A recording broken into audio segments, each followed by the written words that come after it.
All right, let's get into some film here. LaMelo going to start us off with a nasty shot here. Mark Williams coming up to set the screen, and you see Luka and Jackson Hayes go to switch it, but look how far Jackson Hayes is back on this switch. He's got to be attached to Mark Williams and ready to switch onto LaMelo. LaMelo just pulls it back and knocks it down. He went off last night. LeBron basically carried the Lakers offense last night. Right here, they send him on this screen and then into a little pick and roll with Austin, and watch him slip out of this, and Austin hit him right in stride, and then LeBron, just a freight train coming downhill, draws so much help and hits his man Jackson Hayes. Jackson Hayes, by the way, has to have one of the easiest jobs in the NBA. I'd be so happy to be Jackson Hayes, just catching lobs, running the floor, dunking it, catching it from Luka and LeBron all day.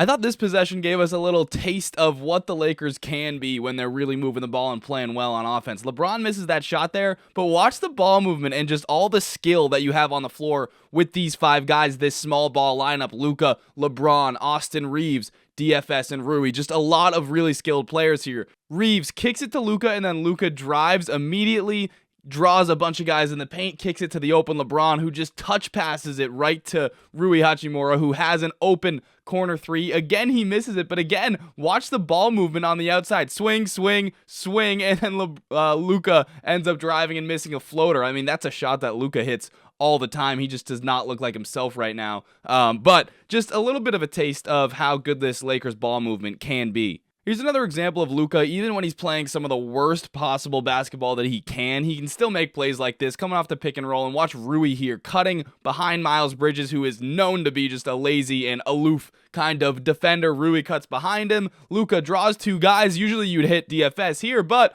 Luka obviously recognized the cut by Rui, so he just no-looks it in there. Rui gets the layup. Okay, right here's a pretty serious defensive breakdown. So you get Gabe on the cross match on Nurkic, and you're going to have to send a double. Nurkic, I know he gets made fun of a lot. Obviously, Phoenix moved off him, and we probably all agree it was the right decision, but you can't have Gabe guarding Nurkic, so you have to send a double. But what you don't have to do is send a triple, which is what the Lakers end up doing. I don't know what the miscommunication here is. I'm assuming, I don't think Dalton should help off of Seth Curry, but maybe he doesn't know that Vando's coming over. I don't know, maybe Dalton just makes a mistake. But what happens is they both go to him. Now Nurk has three guys on him, and Seth Curry comes wide open and knocks down this shot. This was a beautiful half-court set from the Hornets, so you get it to Nurkic in the high post, and then watch this. It starts with a back screen, Seth Curry setting it for Josh Green, and then Seth Curry looks like he's going to run off this double stagger, but instead of running all the way off it, he dives, and now there's a confusion here between Gabe and Dalton. Dalton should have switched on to LaMelo here and stayed with him. Instead,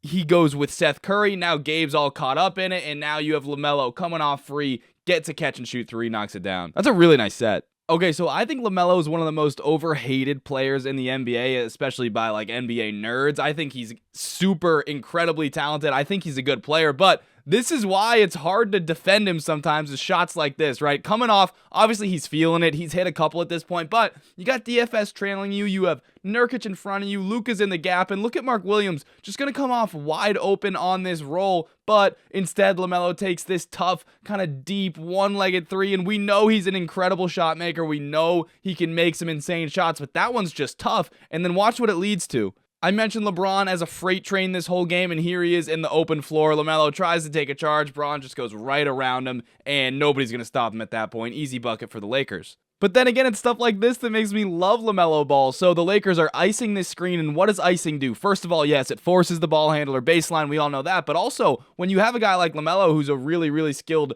ball handler and scorer, you're hoping that this kind of gets the ball out of his hands and that he just hits Mark Williams and makes him be the decision maker and the playmaker. But LaMelo's like, no, I'm just going to keep my dribble alive, dribble around your double team. Now I have two guys on me. I know that someone has to be open. Nick Smith Jr. relocates. Luka has to guard two guys, but obviously can't guard both at once. So look at this pass from LaMelo falling out of bounds, one-handed. The offhand hits Nick Smith Jr. on a dime, and Nick Smith came up big, knocked down this shot. This is the highlight of the night right here, and again, just another little taste.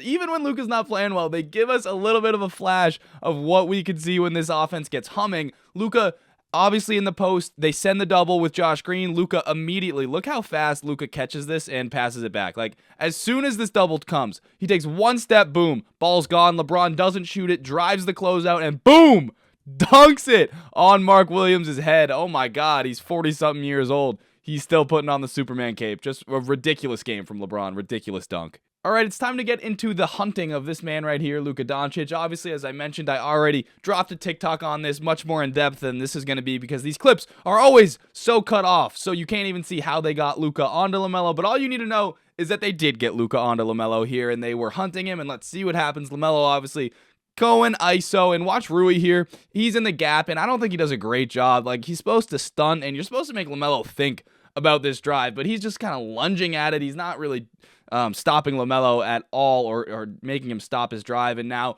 LaMelo gets into the lane. Luka fouls him. So there is the start of the Hornets hunting Luka. Okay, this one the Lakers played a great possession of defense. Look at the shot clock here, down to 3.3 seconds. But Miles Bridges, man, just made some really big shots. You see Mark Williams coming up to set the screen. And again, Lakers are switching everything, but Hayes has to be higher up, especially with the shot clock this low. Now 2.6 on the shot clock, and Bridges just rises up. I mean, Hayes is kind of there, but still, like, I'd like him to be ready to switch, and Bridges just rises up, knocks it down. This clip, again, is cut off, but they ended up getting Luka switched onto Mark Williams, and Mark Williams just posts up, and look at the position that he got down in the middle of the paint. But Luka, pretty strong, holds his ground, and Mark Williams just kind of flops, foul baits, and throws up some BS, bails out Luka there, and the Lakers come away with the stop. Again, they get Luka switched onto Melo in the ISO, and I can't stop rooting for this guy as a player. Look at this step back, and then a big cross. Luka gets shifted out of his shoes. LaMelo gets downhill, draws the help, and dumps it off to Mark Williams. He's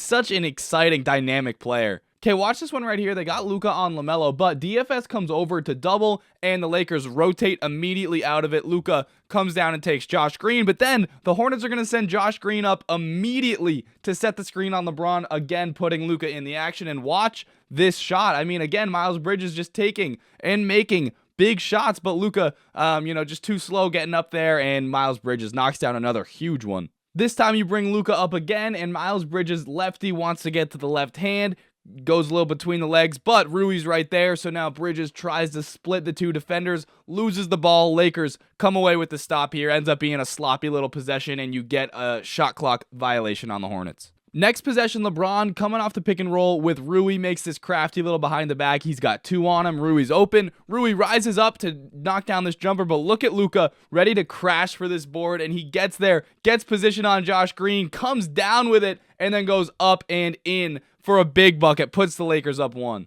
Okay, we're a couple possessions later. The Hornets are now up 2. I had a couple clips get cut off that I didn't even want to use because they just showed the very end of a play. But basically, Nick Smith Jr. hit a 3. The Hornets end up 2 points, and there was a dead ball. So the Lakers took Luka out, and they put in Jared Vanderbilt, one of their best defenders, who now gets switched onto LaMelo. And watch, LaMelo cooks him too. Goes to the cross, in the lane, high floater, scoop shot over the help. I mean, it's not like Luka's the only guy in the league that can't guard LaMelo Ball in an ISO. So let's not freak out too much about Luka. LaMelo is just a really tough guy to guard. Hornets, that basically puts it away. They come away with the win. So it was obviously a very sloppy game, especially from Luka. 5 turnovers in the first quarter. Couldn't get any shots to fall on offense. Like I said, LeBron was really the only guy for the Lakers that could get going on offense. And then, of course, on the other end, LaMelo gave us some LaMelo magic. But am I, worried for the Lakers going forward? Or do I think that they're actually,